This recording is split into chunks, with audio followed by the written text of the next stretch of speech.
జిల్లాలో వైసీపీ నేతల భూదందాల డొంక కదులుతోందా? అధికారుల విచారణలో అక్రమాలు వెలుగు చూస్తున్నాయా?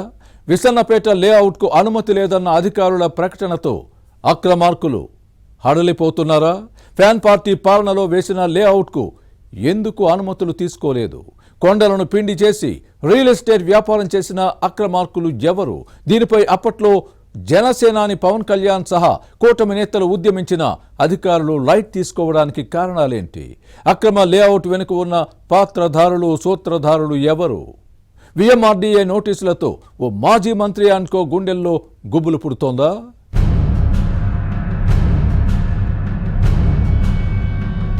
ఐదేళ్ల వైసీపీ పాలనలో ఉమ్మడి విశాఖ జిల్లాలో భారీ విధ్వంసం జరిగింది.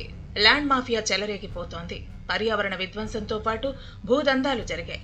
అధికారాన్ని అడ్డం పెట్టుకుని వైసీపీ నేతలు భూ కబ్జాలకు పాల్పడ్డారని విపక్షాలు పెద్ద యుద్ధమే చేశాయి. భూ యజమానులను బెదిరించి తక్కువ ధరలను సొంతం చేసుకున్నారన్న కంప్లైంట్స్ ఉన్నాయి. ఎర్రమట్టి దిబ్బలను తవ్వేసి భూములుగా మార్చేసిన వైనాన్ని వెలుగులోకి తెచ్చాయి. అసైన్మెంట్ ల్యాండ్స్ ను ఫోర్స్ఫుల్ గా సొంతం చేసుకున్నారు. ఏ స్థాయి నేతలు వారి వారి లెవెల్లో దందాలు కొనసాగించారు. మరో 30 ఏళ్ల అధికారం మనదే అన్న జగన్ మాటలను నమ్మి అక్రమ లేఅవుట్లు వేశారు. అలాంటి వాటిలో అనకాపల్లి జిల్లా విసన్నపేట వెంచర్ ఒకటి. గుడివాడ అమర్నాథ్ ఎమ్మెల్యే ఉన్నప్పుడు తన బినామీలతో 610 ఎకరాల్లో అక్రమ లేఅవుట్ వేయించి కోట్లు కొట్టేశారని టాక్. తాడేపల్లి ప్యాలెస్ పెద్దల ఆశీస్సులతో తన చేతికి పార్టీ పెద్దలకు ఏమాత్రం మట్టంటకుండా కేర్ తీసుకున్నారట. అనకాపల్లి జిల్లా కసింకోట మండలం బయ్యవరం గ్రామ రెవెన్యూ పరిధిలోని విసన్నపేటలో ఈ అక్రమ లేఅవుట్ ఉంది. దీనిపై అప్పట్లో విపక్షాలు పెద్ద ఎత్తున ఉద్యమించాయి. ఆధారాలతో సహా అధికారులకు ఫిర్యాదు చేసినా వైసీపీతో అంటకాగిన యంత్రాంగం కెమ్మనలేదు. ఇందుకు కారణం లేకపోలేదు. తాడేపల్లి ప్యాలెస్ పెద్దలు ఎంపీ విజయసాయిరెడ్డి సూత్రధారులైతే పాత్రధారి గుడివాడ అమర్నాథ్ అడ్కోనే. అప్పట్లో దీనిపై విపక్షాలు వార్ డిక్లేర్ చేశాయి. ఈ వ్యవహారం అంతా అప్పటి అనకాపల్లి ఎమ్మెల్యే గుడివాడ అమర్నాథ్ కనుసన్నల్లోనే జరిగిందని విశాఖతో పాటు ఉత్తరాంధ్ర వైసీపీ నేతల్లో గుసగుసలు వినిపించాయి.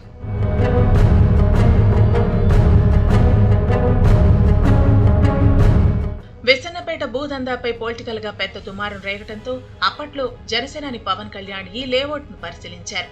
అక్కడ జరుగుతున్న అన్యాయాలు, అక్రమాలపై ఘాటుగానే స్పందించారు. ఇక్కడ వైసీపీ నేతలు అడ్డగోలుగా రియల్ ఎస్టేట్ వ్యాపారం చేస్తున్నారని ఆరోపించిన విషయాన్ని గుర్తు చేసుకోవాలి. కొండలను పిండి చేశారని, ప్రభుత్వంతో పాటు రైతుల భూములను ఆక్రమించి వ్యాపారం చేస్తున్నారని తీవ్రస్థాయిలో విరుచుకుపడ్డారు. Water, land and tree, WALTA act నిబంధనలను తుంగలోకి తొక్కి పర్యావరణానికి విఘాతం కలిగించారన్న వాదాన్ని వినిపించారు. విసన్నపేటలోకి ఎంటర్ అయ్యేందుకు సరైన రోడ్డు లేదు, కానీ వీరి అక్రమ వెంచర్కు మాత్రం పెద్ద రోడ్డు వేసుకున్నారని అప్పట్లో ఫైర్ అయ్యారు పవన్ కళ్యాణ్. వైసీపీ నేతలకు ఉత్తరాంధ్రపై ప్రేమ లేదని, కేవలం ఇక్కడి ల్యాండ్స్ పైనే లవ్ ఉందని చేసిన సీరియస్ కామెంట్స్ అప్పట్లో జనంలోకి బాగా వెళ్లాయి. అంతేకాదు, ఏంటి ఈ దోపిడీ, దాష్టికం అంటూ ఫ్యాన్ పార్టీ పెద్దలను నిలదీశారు. అంతటితో ఆగలేదు. విసన్నపేట భూములపై కేంద్ర పర్యావరణ శాఖతో పాటు నేషనల్ గ్రీన్ ట్రిబ్యునల్ కు ఫిర్యాదు చేస్తానని పవన్ కళ్యాణ్ చెప్పిన విషయాన్ని గుర్తుపెట్టుకోవాలి.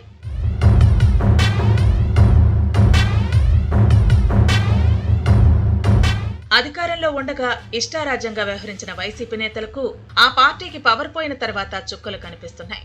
ఎన్డీఏ కూటమి ప్రభుత్వం అధికారంలోకి వచ్చిన తర్వాత సీన్ చేంజ్ అయింది. వారి అక్రమాలు, అరాచకాలు ఒక్కొక్కటిగా బట్టబయలవుతున్నాయి. ఫ్యాన్ పార్టీ పెద్దల ఒత్తిడికి లొంగి అప్పుడు చూసి చూడనట్టు, అంటీ ముట్టనట్టుగా వ్యవహరించిన అధికారుల వైఖరిలో ఇప్పుడు మార్పు వచ్చింది. అప్పుడు ఉదాసీనంగా ఉన్న అధికారులు ఇప్పుడు కొరడా జులిపిస్తున్నారు. విసన్నపేటలో లేఅవుట్ కు ఎలాంటి అనుమతులు లేకపోయినా ఫ్లాట్లు విక్రయిస్తున్న అంశంపై Janasena corporator Murthy Yadav VMRDA commissioner KS Viswanath కు ఫిర్యాదు చేశారు. దీనిపై ఆఘమేఘాల మీద స్పందించిన అధికారులు క్షేత్రస్థాయిలో విచారణ జరిపి నివేదిక తెప్పించుకున్నారు. లేఅవుట్ కు అనుమతులు లేవని ప్లానింగ్ విభాగం అధికారులు ప్రకటించారు. కనీసం దరఖాస్తు కూడా చేయలేదని నిర్ధారించుకున్నారు. ఇక్కడ 400 ఎకరాల్లో పనులు చేపడుతున్న సంస్థకు నోటీసులు జారీ చేశారు. విఎంఆర్టీఏ అనుమతి లేకుండా లేఅవుట్ వేయటం, భూమిని అభివృద్ధి చేయటం నిబంధనలకు విరుద్ధమని ప్రస్తావించారు. 100 ఎకరాల లేఅవుట్ కు పర్యావరణ అనుమతులు తప్పనిసరి. కానీ ఎన్విరాన్మెంటల్ క్లియరెన్స్ లేకుండా చేస్తున్న ఫ్లాట్ల మార్కెటింగ్ ను నిలిపివేయాలని ఆదేశించారు. రూల్స్ ప్రకారం అప్లై చేసుకుని విఎంఆర్టీఏకు డెవలప్మెంట్ ఛార్జీలు చెల్లించి అనుమతి తీసుకోవాలని సూచించారు. కాదని పనులు కొనసాగిస్తే అక్కడ భూమి విలువపై 20% జరిమానా చెల్లించాల్సి ఉంటుందని, జైలు శిక్ష కూడా తప్పదని వార్నింగ్ ఇచ్చారు.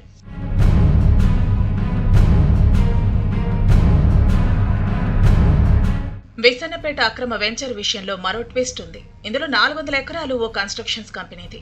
ఆ సంస్థ వింటేజ్ మౌంట్ వ్యాలీ రిసార్ట్స్ పేరుతో ప్లాట్లు విక్రయిస్తోంది. ఈ లేఅవుట్ అటు ఇటు ఉన్న భూములను బినామీ పేర్లతో వైసీపీ నేతలు చేజిక్కించుకున్నారని టాక్. వీరు వైశాఖి వ్యాలీ పేరుతో ప్లాట్ల విక్రయాలు చేస్తున్నారని కూటమి నేతలు అంటున్నారు.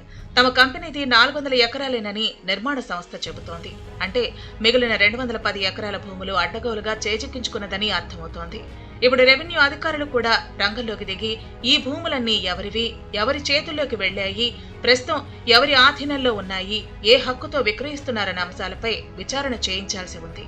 కొండలు, గెడ్డలు ఆక్రమించిన వారిపై చర్యలు చేపట్టాలి. అధికారులు ఎంక్వైరీతో అక్రమ లేఅవుట్ వెనుక ఉన్న సూత్రధారులు, పాత్రధారుల గుండెల్లో రైళ్లు పరుగులు తీస్తున్నాయి.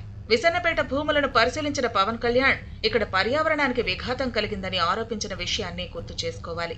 జనసేన ఇప్పుడు ఉప ముఖ్యమంత్రి హోదాలో పర్యావరణ శాఖను కూడా నిర్వహిస్తున్నారు. దీంతో ఈ అక్రమ లేఅవుట్ వెనుక ఉన్న నేతల గుండెల్లో గుబులు పుడుతోంది. తమ బాగోతో ఎక్కడ బయటపడుతుందోనని టెన్షన్ పడుతున్నారు. మరోవైపు ఈ వెంచర్ విషయంలో తమపై కూటమి నేతలు చేస్తున్న ఆరోపణలపై వైసీపీ లీడర్ సీరియస్ గా రియాక్ట్ అవుతున్నారు. ఈ వ్యవహారంలో తమకు ఏమాత్రం సంబంధం లేదంటున్నారు. ఇందులో తమ నేత గుడివాడ అమర్నాథ్ కు సెంటు భూమి కూడా లేదన్న వాదాన్ని వినిపిస్తున్నారు.